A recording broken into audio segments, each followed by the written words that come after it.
कहानी की शुरुआत होती है एरिक नाम के एक लड़के से जो एक दर्दनाक हादसे के बाद हमेशा के लिए बदल जाता है।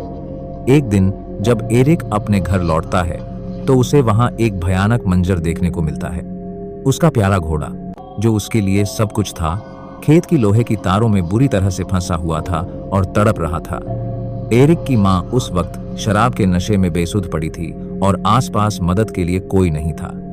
एरिक खुद उसे बचाने की कोशिश करता है, लेकिन कंटीले तारों को हटाते वक्त उसके दोनों हाथों में गहरे जख्म हो जाते हैं। वह अपने घोड़े को बचा नहीं पाता और यह दर्दनाक मंजर उसकी जिंदगी पर ऐसा असर छोड़ जाता है कि वह 15 साल बाद भी उस दिन को भूल नहीं पाया।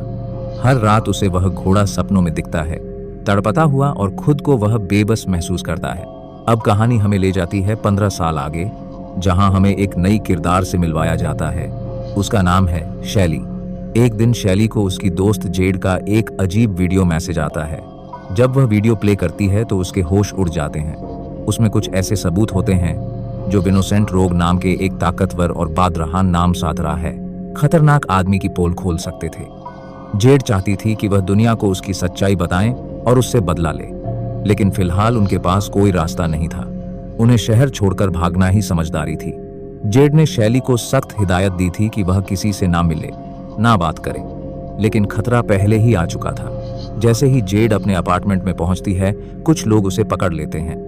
एक महिला जिसका नाम मैरियन है उसका फोन छीन लेती है और देखती है कि उसने आखिरी कॉल किसे की थी।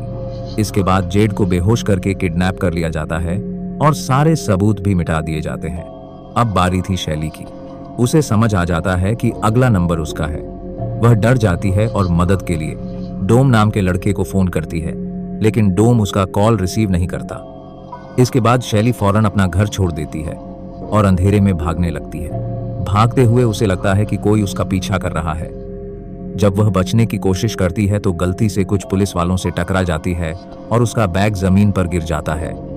पुलिस उसकी मदद करने ही वाली होती है, लेकिन उनकी नजर नीचे गिरे ड्रग्स पर पड़ जाती है।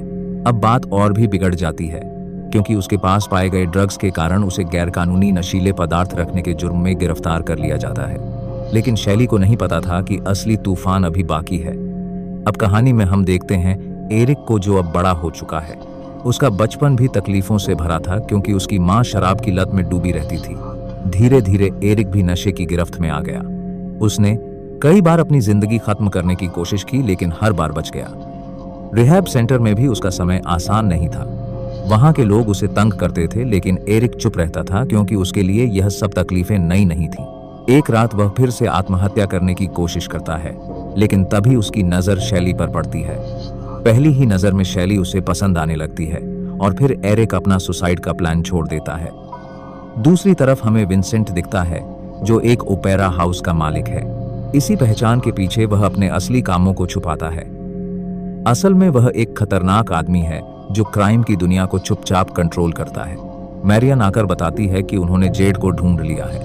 यह सुनते ही विंसेंट सब कुछ छोड़कर उसके पास जाता है। वह जेड से पूछता है कि उसकी दोस्त शैली कहाँ है। जेड बहुत डरी हुई थी, लेकिन उसे भी नहीं पता होता कि शैली अब कहाँ है। फिर विंसेंट कहता है, मैंने पिछले 100 सालों में तुम्हारे जैसी कई लड़कियों को मारा है। उसका कहना था कि वह बुरे लोगों को मारना चाहता है, लेकिन नर्क में उन सभी की जगह पहले से तय है।